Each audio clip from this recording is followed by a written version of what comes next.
하나님 말씀 고린도전서 7장 1절에서 7절까지. 너희가 쓴 문제에 대하여 말하면 남자가 여자를 가까이 아니함이 좋으나 피하기 위하여 남자마다 자기 아내를 두고 여자마다 자기 남편을 두라. 남편은 그 아내에 대한 의무를 다하고 아내도 그 남편에게 그렇게 할지라. 아내는 자기 몸을 주장하지 못하고 오직 그 남편이 하며 남편도 그와 같이 자기 몸을 주장하지 못하고 오직 그 아내가 하나니 서로 분방하지 말라. 다만 기도할 틈을 얻기 위하여 합의상 얼마 동안은 하되 다시 합하라. 이는 너희가 절제 못함으로 말미암아 사탄이 너희를 시험하지 못하게 하려 함이라. 그러나 내가 이 말을 함은 허락이요 명령은 아니니라. 같이요. 나는 모든 사람이 나와 같기를 원하노라. 그러나 각각 하나님께 받은 자기의 은사가 있으니 이 사람은 이러하고 저 사람은 저러하니라. 아멘. 자, 7장은 우리 결혼하신 분들은 꼭 깊이 묵상할 필요가 있는 성경이고요. 또 결혼 안 하셨더라도 혼자 사시는 분이나 또 재혼하실 분이나 하여튼 모든 상황이 다 기록되어 있어요. 이 7장에. 우리가 성경을 진짜 너무 몰랐구나 하는 생각을 많이 아마 하실 거예요. 제가 이 새벽에 강의를 하면서 한 절 한 절 이렇게 읽어드리는 것은 우리 성도님들이 혼자서도 성경을 이제 볼 수 있는 훈련을 제가 하는 거예요. 이렇게 성경 몇 곳만 하면은 이제 여러분 스스로 성경이 많이 보입니다. 그 훈련을 해야 돼요. 어떻게 맨날 목회자한테만 의지해요. 또 목회자는 변수가 있잖아요. 변수가 있어요. 다른 사람으로 바뀔 수도 있고 뭐 변수가 있으니까 항상 어떤 변수에도 관계없이 하나님 말씀 붙잡고 자기가 그 살아있는 그 능력 있는 그런 삶을 살아야 되잖아요. 그런 변수 때문에 같이 흔들리면 안 돼요. 저는 목회 시작할 때부터 강해 설교를 했어요. 그 뭐 부족하지만은 뭐 잘하지는 못했지만 하여튼 성경 전체 창세기부터 계시록까지 강해를 제가 4번 했어요. 한 번 강해하는데 4년 걸려요. 주일, 낮, 저녁, 수요, 그 다음에 새벽 기도까지 그냥 계속 다른 책 가지고 이제 골고루 우리가 먹어야 되니까 주일 낮에 구약을 하면은 주일 오후에는 신약을 하고 그 다음에 새벽에도 계속 그러니까 그렇게 하니까 한 4년 걸려요. 지금 우리 교회는 뭐 주일 낮하고 새벽밖에 없으니까 얼마나 걸릴지 모르겠어요. 뭐 한 권이나 할지 안 할지 모르겠어요. 자, 보세요. 제가 참 감사한 거는 성경 강해를 그렇게 4번을 하다 보니까 성경 전체 그림은 그려져요. 그리고 어떤 말씀이 성경 어디 부분에 있다라는 게 입력이 돼요. 뭐 외우려고 그러는 이걸 어떻게 외우겠어요, 제가? 성경 암송을 딸딸딸딸 외운다고 대단한 거 아니고요. 그거 외워서 뭐해요? 그렇게 살지도 못하는 거. 그러니까 성경, 이런 말씀은 성경 어디에 있고 어떤 책에서 이런 부분을 많이 다루고 있구나. 이제 그 정도는 알게 되는 거죠. 여러분 각자 성경을 읽으면서 나는 어떤 책의 은혜를 받았다. 나는 성경 어느 책이 참 좋다. 사람마다 다 다를 건데 저는 신약에서는 요한복음하고 로마서가 제일 좋아요. 저는. 요한복음은 아주 복음 덩어리고요. 그 다음에 로마서는 율법과 복음을 아주 명확하게 정리했어요. 그래서 로마서는 쉬운 책이 아니에요. 좀 어려워요. 그러나 로마서를 한번 쫙 하면은 하늘을 나는 것 같아요. 로마서는 아담과 예수 그리스도를 두 축으로 해서 쭉 설명을 해나가요. 첫사람 아담, 마지막 아담 예수 그리스도. 그렇게 해서 아담은 오실 예수 그리스도의 표상이다 하면서 두 축으로 쭉 나가요. 그 다음에 그걸 이어받아서 율법과 복음의 두 축이 쭉 나가요. 그래서 사도 바울이 7장까지는 율법 때문에 너무 힘들어 했는데 왜? 못 지키니까. 사도 바울이 율법주의자예요. 누구보다 율법을 잘 알아요. 그리고 율법에는 흠이 없다고 자기가 고백해요. 빌립보서. 나는 율법에 흠이 없다. 그 정도인데도 안 돼요. 안 돼. 그러나 8장 들어가니까 그게 해결되는 거예요. 나는 못하는데 그래서 그냥 오호라 나는 공고한 자로다 하면서 탄식을 했는데 생명의 성령의 법 예수 그리스도 안에 들어가서 복음으로 사니까 내가 못 지켰던 것들을 지키게 되더라. 와, 자유함이 있다. 그렇게 해서 8장이 시작되는 거예요. 그래서 모든 학자들이 로마서가 성경 전체의 꽃이다 그래요. 그리고 8장은 꽃의 향기다 그래요. 그만큼 멋진 책이에요. 어제 제가 자유의지에 대해서 말씀드렸는데 선악과 문제를 해결하지 못하면 이 성경 전체 흐르는 게 다 뒤틀려요. 하나님을 이상한 분으로 만드시면 안 돼요.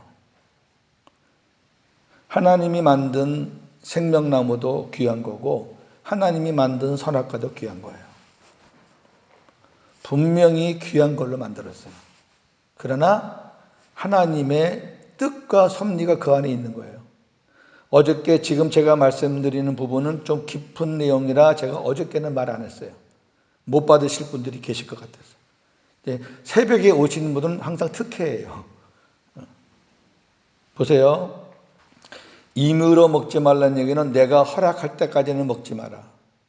그러나 반드시 이거는 먹어야 된다는 거예요. 여러분 선악을 알게 하는 거는 뭐예요?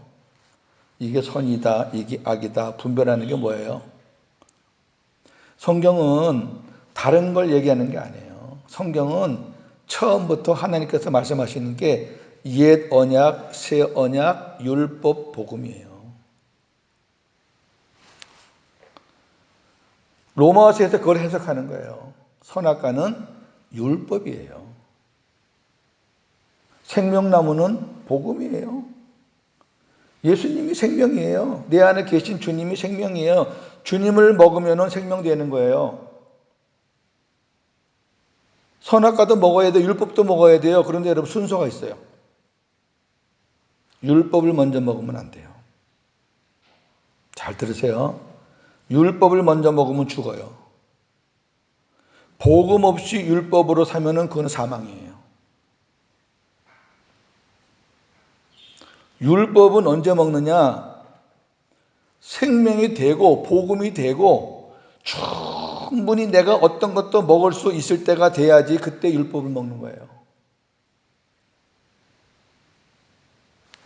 자, 로마서 8장을 한번 보세요. 1절부터 4절 제가 읽으면서 설명해 드릴게요. 그러므로 이제 그리스도 예수 안에 있는 자에게는 결코 정죄함이 없나니 이는 그리스도 예수 안에 있는 생명의 성령의 법이 이게 복음이에요. 죄와 사망의 법에서 너를 해방하였습니다. 죄와 사망의 법이 율법이에요. 법은 두 개밖에 없어요. 성경 전반적인 거예요. 사람들이 행하는 거는 다 율법이고 그거는 사망이에요. 가면 예수님 안에만 생명이 있어요. 복음이에요. 우리를 해방시키는 거는 율법이 아니에요. 율법은 맨날 무거워요. 맨날 남 하는 거나 쳐다보고 그 트집에나 자꾸 정죄나 하려고 그러고 복음은 항상 내 안에 계신 예수님으로 말미암아 행복하게 사는 거예요. 그런데 3절 율법이 육신으로 말미암아 연약하여 할 수 없는 그것을 하나님은 하시나니 율법은요 육신으로는 못해요. 연약해서 육신이 연약해서 율법을 못 지킨단 말이에요. 할 수 없어요. 그런데 우리가 못 지키는 율법을 하나님은 하신다고요. 곧 죄로 말미암아 자기 아들을 죄 있는 육신의 모양으로 보내사 육신의 죄를 정하사 육신을 따르지 않고 그 영을 따라 행하는 우리에게 율법의 요구가 이루어지게 하려 하십니다. 우리는 율법을 못 지키지만, 약해서 못 지키지만 하나님의 아들 예수 그리스도가 십자가에 죽었다가 다시 부활하셔서 우리 안에 들어와서 우리와 함께 살면서 그 율법의 요구를 지킬 수 있게 해주시겠다. 이게 복음이란 말이에요. 내 스스로는 못 지키지만 십자가 죽었다가 부활하신 그 주님이 내 안에 임마누엘로 계시면은 그 주님이 그 율법을 지킬 수 있도록 율법의 요구가 이루어질 수 있도록 그렇게 살게 해주겠다. 이게 복음이에요. 순서가 뭐예요? 복음이 먼저고 율법이 뒤에요.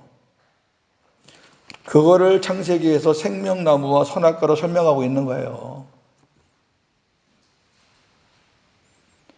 그걸 모르니까 선악과는 하나님께서 인간을 골탕 먹이려고 만들어 놓은 거라든지. 여러분 율법 필요 없어요? 율법 필요 없으면 성경 보지 마라. 이게 성경 다 율법인데. 율법은 거룩하고 선하고 의로워요. 우리한테 너무너무 필요한 양식이에요. 그런데 복음이 없는 사람이 그걸 받으면 전부 다 그게 사람을 죽이는 무기로 쓰여진다고 말해요. 그러니까 죽는 거예요, 그거는. 그러니까 하나님이 아담에게 생명나무를 먹으라는 거예요. 생명나무 열매를 많이 먹으라는 거예요. 그리고 생명나무 열매 먹고 많이 장성해지면은 그때 이제 하나님이 허락할 때 선악을 알게 하는 나무를 먹으라는 거예요. 먹지 못할 것을 거기다 놓은 게 아니라니까. 저와 여러분들이 이 복음을 알기 전에, 이 주님이 내 안에 계시다는 깨닫기 전에 율법으로 살 때는 정말 힘듭니다. 괜히 뭐 겉은 웃지만 속은 힘들어. 안 되거든요. 안 돼. 아니 율법 박사인 바울도 안 되는데 저와 여러분들이 뭐가 되겠어요? 안 되지. 그런데 바울이 8장 1절에 쾌제를 부르는 것은 복음을 알았기 때문에 쾌제를 부르는 거. 아 그렇구나. 그렇게 풀어나가야지 성경 창세기부터 쫙 풀리는 거예요. 제가 어저께 이 얘기를 하려고 그랬는데 하나님께서 딱 막으시더라고요. 이게 쉬운 건 아니거든요. 어렵거든요. 새벽에 나오시는 분들은 제 설교를 지금 한 달 반을 들었으니까 소화하실 것 같아서 오늘 아침에 제가 주님께 물었죠. 어저께 말씀을 전하고 나서 뭔가 좀 부족함을 느끼는데 어떻게 할까 이랬더니 아침에 새벽에 나오시는 분들한테는 설명을 해 드려라. 그래서 제가 설명해 드리는 거예요. 창세기부터 틀리면 다 틀릴 거예요. 제가 드리는 말씀 이해가 되세요? 너무 좋죠. 그럼 하나님은 실수하는 분이 아니에요. 하나님을 그렇게 이상하게 만들어요. 말장난하는 거지. 자, 오늘 보세요. 1절에 보니까 너희가 쓴 문제, 이 쓴 문제라는 6장의 6장, 이 음행에 관한 문제, 5장 6장의 그 음행에 관한 문제가 많았잖아요. 아 이거 말씀이 좀 빨리 끝나면 저도 좋겠어요. 다른 얘기하면 좋겠는데 어떻든 계속 나와요. 그만큼 심각하다는 거예요 이게. 근데 음행에 대하여 말하면 남자가 여자를 가까이 아니함이 좋으나 그랬어요. 여기 주체를 지금 남자라 그랬어요. 이 남자가 훨씬 더 그런 부분에 죄를 많이 져요. 남자가. 여자도 물론 있겠지만 남자가 더 많이 죄를 져. 사회상을 봐도 남자가 더 죄를 많이 져요. 남자가. 뭐 사업상 어쩌고 저쩌고 하면서. 그런데 2절 음행을 피하기 위하여 남자마다 자기 아내를 두고 여자마다 자기 남편을 두라. 5장 6장에서 음행에 관한 말씀을 아주 여러 각도로 바울이 설명을 해놓고 음행은 어떻게 하라? 피하라 그랬잖아요. 피하라. 음행은 피하는 거예요. 그런데 그 피하는 수단으로 가장 좋은 거는 뭐냐? 결혼이에요. 결혼. 여러분 왜 음행을 합니까? 남자나 여자나 그 성적인 쾌락 때문에 음행하잖아요. 그러니까 그 성적인 만족을 결혼해서 채우라는, 결혼해서. 이 부부라는 게 거룩한 공동체이기도 하지만 사람의 그 본능, 성적인 본능은 있잖아요. 그 본능을 표출하는 수단으로 결혼을 하는 게 결혼. 그러면서 3절에 남편은 그 아내에 대한 의무를 다하고 아내도 그 남편에게 그렇게 하라. 여기 의무를 다하라는 것은 성적인 의무를 다하라는 거예요. 여기 구체적으로 표현 안 했지만은 여러분 문맥의 흐름을 보시면 딱 감이 오잖아요. 자기 아내를 기쁘게 해주고 자기 남편을 기쁘게 해주면 되지 왜 다른 남자 다른 여자를 기쁘게 해주냐고.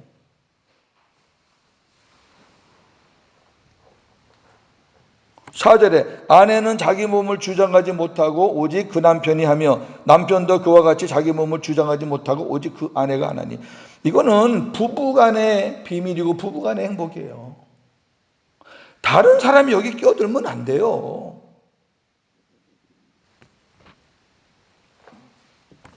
어떤 주책 없는 사람들은 차를 타고 어디 가는데 자기 아내는 저 뒷좌석에 앉혀놓고 다른 여자 옆에 앉혀놓고 가더라고. 그 정신 나간 사람들이 많아요. 사회에서 뭐 고위직에 있고 뭐 많이 배우면 뭐예요? 하는 행동 보면은 애만도 못한대. 그렇게 하면 안 돼요. 부부가 하나가 되면 한 몸이잖아요. 그럼 따로따로 생각하고 따로따로 행동하면 안 돼요. 남편의 몸에 여자 몸이 붙어 있고 여자 몸에 남편 몸이 붙어 있으니까 같이 생각하고 같이 행동을 해야죠. 이게 안 되면은 또다시 음행으로 또 나가는 거예요. 그래서 어떻게 했어요? 성경에서 뭐라 그래요? 5절 서로 분방하지 마라. 다만 기도할 틈을 얻기 위하여 합의상 얼마 동안은 하되 다시 합하라. 이는 너희가 절제 못함으로 말미암아 사탄이 너희를 시험하지 못하게 하려 함이라. 여러 사정 때문에 아이들 교육 때문에 여기 들어와 계신 분이 있는 줄 알아요. 그러나 그건 성경적은 아니에요. 들어오면 같이 들어와야 돼요. 여러분 이 부분은 마귀가 가만히 두질 않아요. 그냥 성경 말씀이 정확한 거예요. 기도할 틈이라는 것은 신앙적인 어떤 훈련이나 그런 어떤 영적인 문제를 하나님 앞에 이렇게 타치 받을 때 그럴 때만 합의상, 그것도 합의상 얼마 동안은 이렇게 분방을 하지만 그 다음에 얼른 그 기간이 끝나면 합치라는 거예요. 왜? 사탄이 가만두지 않는다니까. 사탄이 시험을 해요 자꾸. 특히 여기 일제를 봤듯이 남자를 자꾸 시험해. 남자, 이 남자는요 여자랑 달라요. 제가 남자니까 뭐 이런 말해도 상관없지만 남자의 본능은 여자랑 다르다니까요.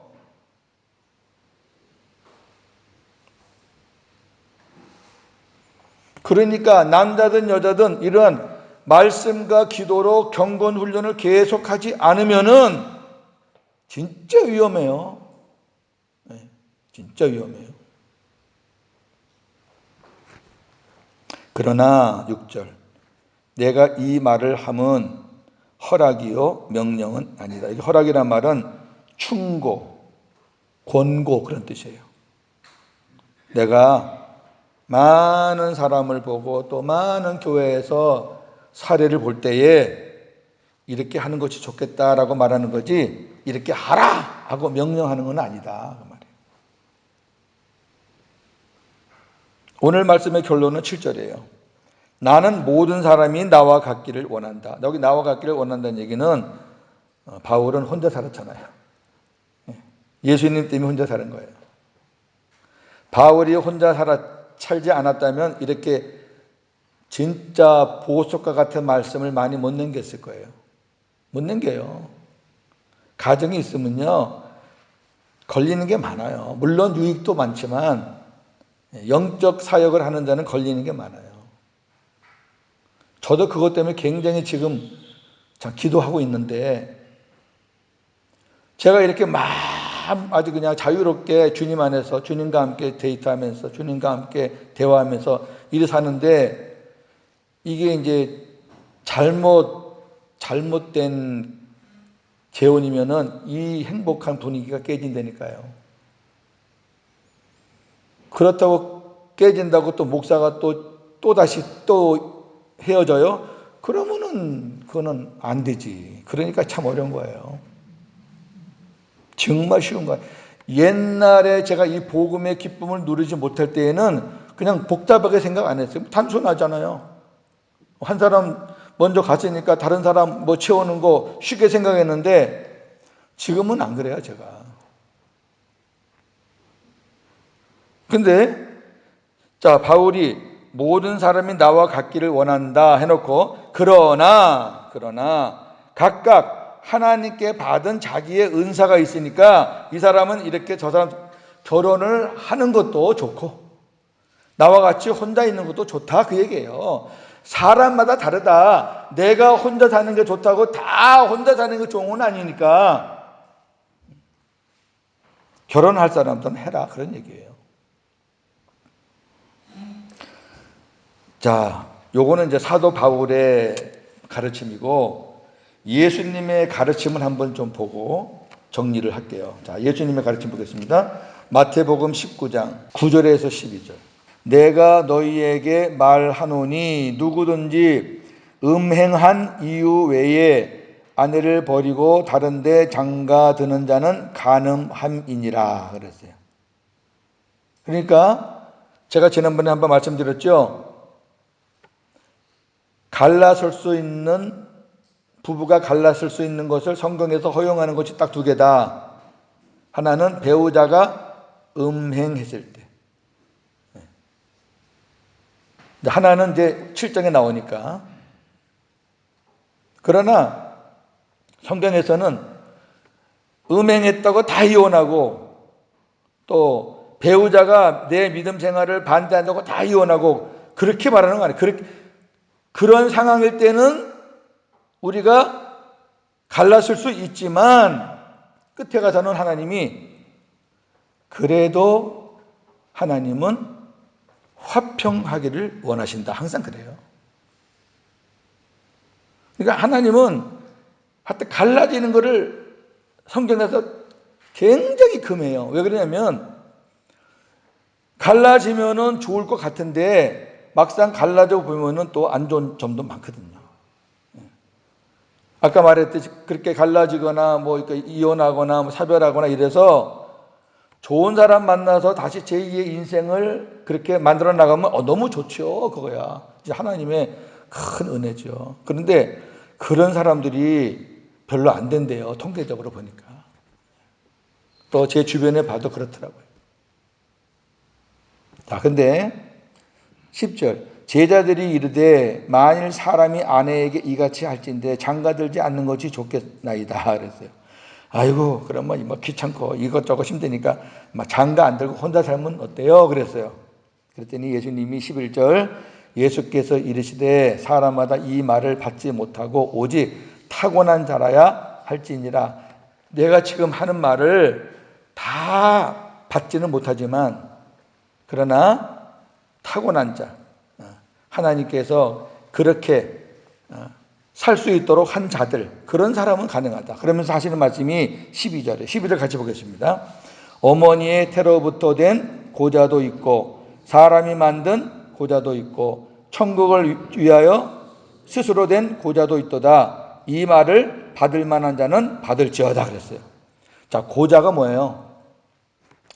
알잖아요. 예. 근데 고자가 세 종류가 있어요. 어머니의 태로부터 된 고자는 태어날 때부터 고자예요. 태어날 때부터 기능이 안 되고 태어날 때부터 결혼할 수 없는 그런 상황이 된 거예요. 참 우리가 인간적으로는 안 됐죠, 그죠? 예. 그 다음에 사람이 만든 고자라는 거는 정상적으로 태어났는데 중간에 사고가 난 거예요. 사고가 났어요. 무슨 사고가 났든 자든 사고가 나가지고 고자가 돼서 부부 생활이나 그런 성생활을 못하는 거예요. 이런 사람들도 주변에 많아요. 그 다음에 천국을 위하여 스스로 된 고자도 있다 그랬어요. 주님하고 사는 게 너무 좋으니까 안 하는 거예요. 스스로. 이거는 기능이 안 돼서 안 하는 것도 아니고 태어날 때부터 그래서 안 하는 것도 아니에요. 정상적인 사람인데 나는 주님이 더 좋아. 그런 대표적인 사람이 바울이잖아요. 예수님도 물론이시고 육신으로 사시면서 결혼 안 하셨고. 그러니까 이거는 하나님이 그렇게 정해준 사람이야. 하나님이 그러한 은혜를 주신 사람 아니면 이건 안 되는 거예요. 그러니까 어떤 음욕이 불타면 결혼해야 돼요.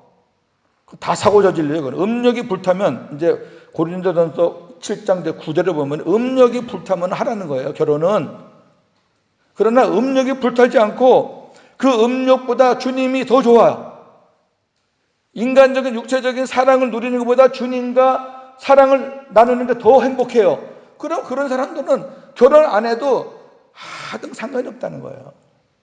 그러나 그런 사람들은 정말 하나님이 천국을 위해서 그렇게 살도록 그렇게 힘을 주시고 능을 주시니까 그렇게 사는 거예요. 아무나 그렇게 사는 게 아니죠. 자, 오늘은 내일도 모레도 계속 이제 말씀을 우리가 받을 거니까 여기까지만 하죠. 오늘 여기까지만. 네. 자, 부부 너무 귀한 선물입니다. 진짜 이상해요. 같이 살 때는 그래도 좋다, 행복하다, 이런 생각은 늘 했지만 정말 귀하다는 것을 못 느꼈거든요. 근데 먼저 가니까 정말 귀한 게 느껴지고 후회되는 게 참 많아요. 인간적으로. 조금 더 잘해 줄 걸, 조금 더 사랑해 줄 걸, 조금 더 환하게 이렇게 좀 해줄 걸, 이런 생각들이 많이 스쳐요. 그래도 감사한 거는 같이 복음을 깨닫고 주님 만나고 한 5년 정도, 한 4, 5년 정도를 진짜 주님과 행복하게 후회 없이 멋지게 살았어요. 전국을 누비면서 이 복음 갖고 살았어요. 그래서 그런 어떤 그 추억이 저에게 있어서 하여튼 저는 이 재혼에 대해서 진짜 많이 생각을 하게 돼요. 여러분들이 기도 많이 해주시고 진짜 같이 복음의 동력자가 들어와야 돼요. 제가 하나님의 말씀을 받고 주님의 음성을 듣고 사는데 거기에 순응을 해야 되고 거기에 그걸 믿어줘야 되고 인정해야지 같이 복음으로 가지.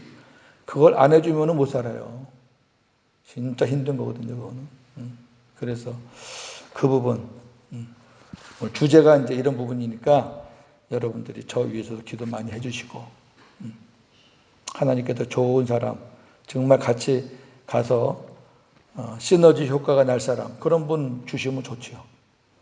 기도하겠습니다. 하나님 아버지, 오늘 고린도전서 7장을 보면서 가정의 소중함을 다시 한번 깨닫고 부부의 귀중함을 다시 한번 깨닫습니다. 하나님 참 감사해요. 좋은 아내와 남편을 주신 것 감사하고 또 여러 이유로 다시 만난 그런 가정도 있고요. 저같이 혼자 된 가정도 있어요. 중요한 거는 그 과정이 아니라 지금 어떻게 살고 있느냐가 중요하겠지요.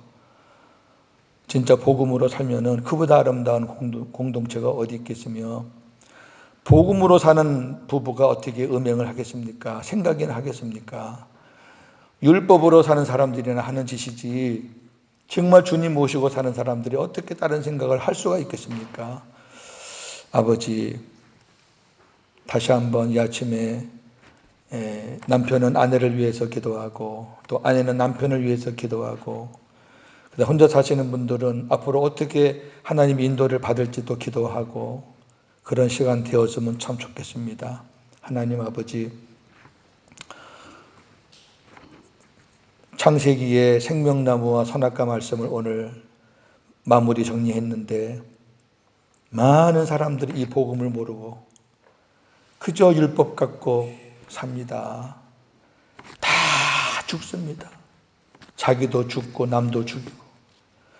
우리 외국인 교회도 그렇게 살았지 않습니까? 그러니까 교회가 이 모양이 됐죠.